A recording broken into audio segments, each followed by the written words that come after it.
Hi, everybody. Well, on this day that many of us call Maundy Thursday or Holy Thursday, we're still looking at the Borg and Crossan book, the last week, which is using Mark's Gospel of Holy Week as a roadmap for how to work through the week. And today, of course, begins this Easter weekend, difficult time. I'm urging people this year not to get bogged down in the difficulty, but to remember throughout these days, Thursday, Friday, Saturday, and Sunday, that we are a post-resurrection people. That no matter what happens and what we are wrestling with, we have the hope and the knowledge of resurrection because we're living it. And we can go back and we can use this as a metaphor or a lens, an invitation for us to view our lives differently, but let's not get bogged down in it to the point that, we're feeling absolutely destitute or bereft, because we are a post-resurrection people, my friends. With that in mind, however, I want to pick up on yesterday's theme about how the disciples and we just don't get it. Well, Borg and Crossan look at Maundy Thursday, and they tell us that the theme really is failed discipleship. So how's that make you feel? That the guys who were living with him for 3 years and traveling around the countryside, they still failed. I hate to say it, but it kind of helps me feel a little better. Like, okay. I guess if they weren't perfect all the time, it's okay for the times when I'm not too. But just to remind us all, some of the things that happen, of course, this is when they go to the upper room. They're celebrating the Seder, according to Mark. Again, John is very different, but they're celebrating the Seder. Jesus has what we now call the Last Supper. And some of the things that show this failed discipleship, well, while he's eating there, he's eating with them, and they still don't quite get it as he's talking and blessing the bread and the wine and everything else. In the middle of that, Judas leaves. Jesus says, I know one of you is going to betray me. And he tells Judas, go and do what you have to do and do it quickly. So everything really starts to unravel very quickly there. So at the Passover meal, the disciples are failing, perhaps. I don't know. We could get into a big discussion on whether that was a failure on Judas's part or whether it was a fulfillment of his role.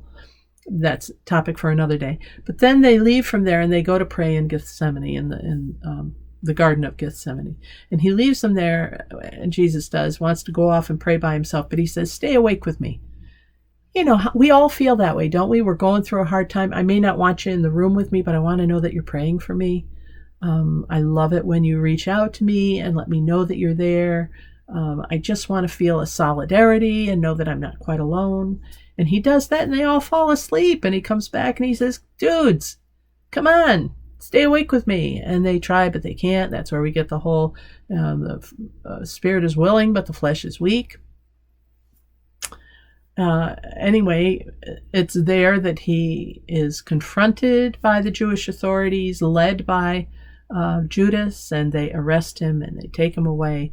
Also on Thursday is condemnation, the interrogation by the chief priests and the council. So now this is their time for retribution, right? This guy has thoroughly embarrassed them for a couple of days, and now they are seeking their revenge and pinning all of these religious things on him. Are you king of the Jews?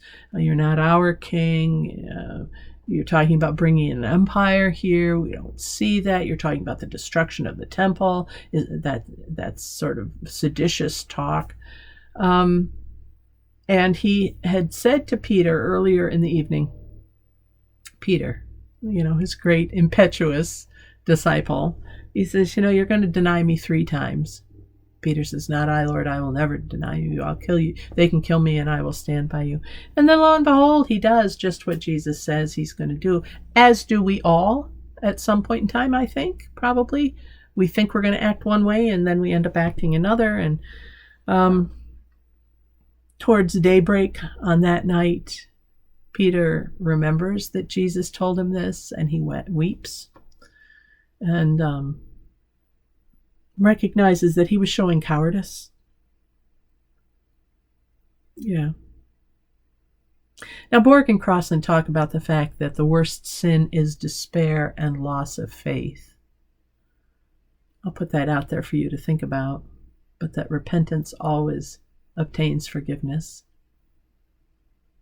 There's so many ways that I could invite you to spend your day today, thinking either about how maybe in some ways we betray our faith, whether intentionally or unintentionally, or we deny our faith, thinking first of Judas and then of Peter, or we fall asleep when we should be most faithful, or how we scatter when times get hard, we leave. People do that with churches all the time. There's something about folks who just don't have it within them sometimes to stay with a church that's going through a hard time. It happened when South was selling its building, for instance. I think it happened when New Life was selling its building. I think it's a very common thing because you don't have to be there, and there are other options, so people go other places. But who is it, as you listen to this story of Maundy Thursday, where do you see yourself? Where do you put yourself in the narrative?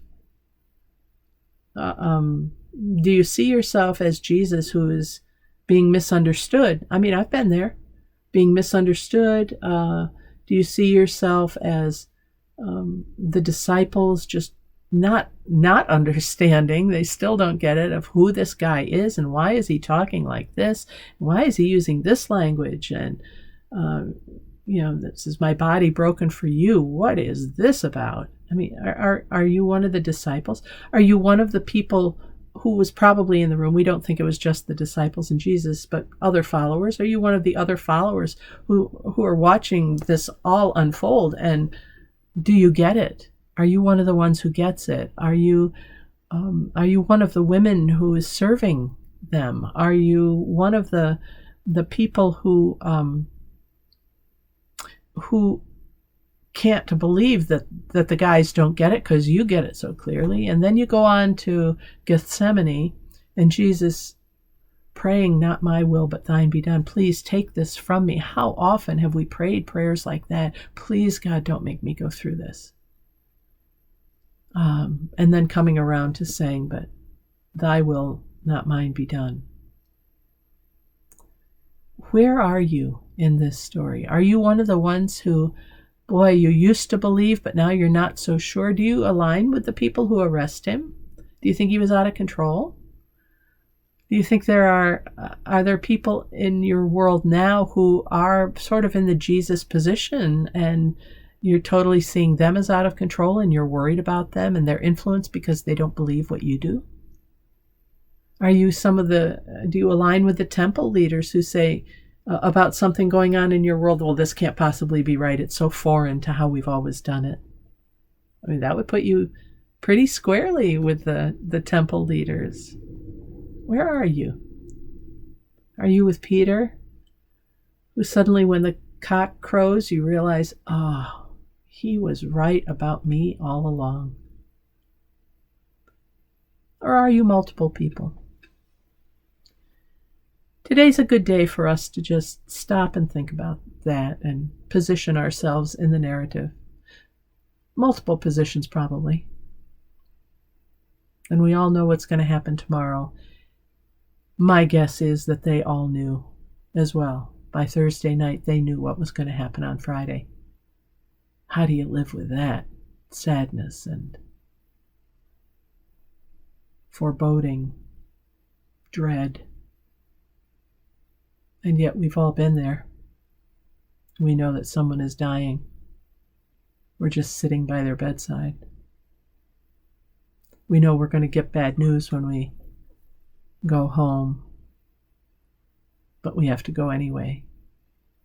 That sense of knowing what's coming, that's where they are tonight.